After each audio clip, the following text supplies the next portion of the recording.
Hello friends, welcome back to Shai's recipes. எல்லாரும் எப்படி இருக்கீங்க? இன்றைக்கி நம்ம சேனலில் வாழைக்காய் மசாலா ஒரு சூப்பரான டேஸ்ட்டில் பார்க்கலாம். வீடியோவை ஸ்கிப் பண்ணாமல் பாருங்கள். வாங்க வீடியோக்குள்ளே போகலாம். ஒரு பாத்திரத்தில் 3 டேபிள் ஸ்பூன் ஆயில் சேர்த்துக்கலாம். ஆயில் சூடானதுக்கப்புறமா 1 டீஸ்பூன் கடுகு உளுந்தம்பருப்பு. கடுகு உளுந்தம்பருப்பு நல்லா வெடிச்சிருச்சு. இந்த ஸ்டேஜில் ஒரு கொத்து கருவேப்பிலை அதையும் சேர்த்துக்கோங்க. அதுக்கப்புறமா கொஞ்சமாக பெருங்காயத்தூள் அதையும் சேர்த்துக்கோங்க. அதுக்கப்புறம் மீடியம் சைஸ் பெரிய வெங்காயம் ஒன்று ரஃப்பாக சாப் பண்ணியிருக்கேன், அதையும் சேர்த்துக்கலாம். வெங்காயம் வதங்கிட்டு இருக்க கேப்பில் நம்ம தேங்காய் பேஸ்ட் அரைச்சிட்டு வந்துடலாம். 2 பச்சை மிளகா, ஒரு 3 சில்லு தேங்காய், 1 டேபிள் ஸ்பூன் அளவுக்கு சோம்பு எடுத்துக்கலாம். வாழைக்காய் வாய்வுன்றனால பூண்டு சேர்த்துக்க மறந்துடாதீங்க. ஒரு 5லேருந்து 6 பல் பூண்டு சேர்க்கும் போது நல்ல வாசனையாகவும் நல்ல ஃப்ளேவர்ஃபுல்லாகவும் இருக்குங்க. இப்போ இதை மிக்ஸி ஜாரில் சேர்த்துட்டு நல்ல ஃபைன் பேஸ்ட்டை அரைச்சி எடுத்துகிட்டு வந்துடலாம். இப்போ பார்த்தீங்கன்னா வெங்காயம் கண்ணாடி பதம் வந்துருச்சு. இந்த ஸ்டேஜில் ஒரு தக்காளியை கட் பண்ணி சேர்த்துக்கோங்க. சேர்த்துட்டு அடுப்பை நல்லா ஃபுல் சிம்மில் வச்சுக்கோங்க.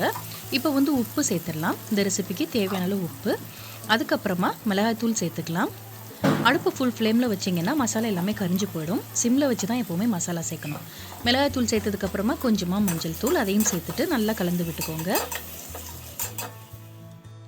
நான் 2 மீடியம் சைஸ் வாழைக்காவை இந்த மாதிரி கட் பண்ணி எடுத்திருக்கேன்.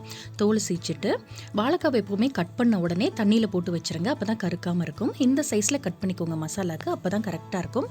இப்போ எல்லாத்தையும் கலந்து விட்டுறலாம்.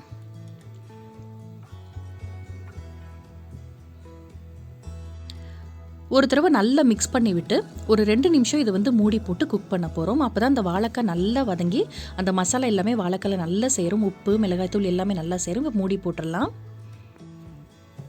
இப்போ நம்ம ஓப்பன் பண்ணி பார்த்துடலாம். சிம்லேயே ஒரு 2 நிமிஷம் நல்லா வதங்கி பாருங்கள். வாழைக்காய் இப்போ ஒரு 40% நல்லா குக் ஆகிருக்கும் பாருங்கள். ஒரு தடவை நல்லா கலந்து விட்டுக்கோங்க. இந்த ஸ்டேஜில் நம்ம அரைச்சி வச்ச மசாலா பேஸ்ட் அதை இப்போ நம்ம சேர்த்துடலாம். நல்லா இந்த பூண்டு வாசனை, இந்த சோம்பு வாசனையெல்லாம் ரொம்ப நல்லா டேஸ்ட்டாக இருக்கும். இந்த எண்ணெயிலே இந்த மசாலா ஒரு தடவை நல்லா வதக்கி விடணும். அப்போ தான் நல்ல வாசனையாக இருக்கும்.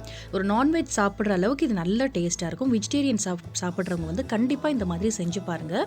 ப்ளைன் ரைஸ் கூடவோ இல்லை வெரைட்டி ரைஸ் கூடவோ தயிர் சாதம் கூட இது ரொம்ப ரொம்ப நல்லாயிருக்கும். அந்தளவுக்கு டேஸ்ட்டாக இருக்குங்க. எண்ணெயிலே ஒரு நிமிஷம் நல்லா கலந்து விட்டுறலாம்.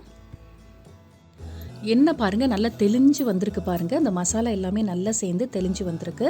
இப்போ மிக்ஸி ஜார் அலசிட்டு ஒரு 1/4 டம்ளர் அளவுக்கு தண்ணி சேர்க்கலாம். தண்ணி சேர்க்கும் போது அந்த வாழைக்காய் இன்னும் நல்லா சாஃப்டாக வெந்து நல்லா டேஸ்ட்டாக இருக்கும். இப்போ மூடி போட்டு ஒரு 3லேருந்து 4 நிமிஷம் குக் பண்ணாலே போதும். சூப்பரான ஒரு வாழைக்காய் மசாலா நமக்கு ரெடி ஆயிருங்க.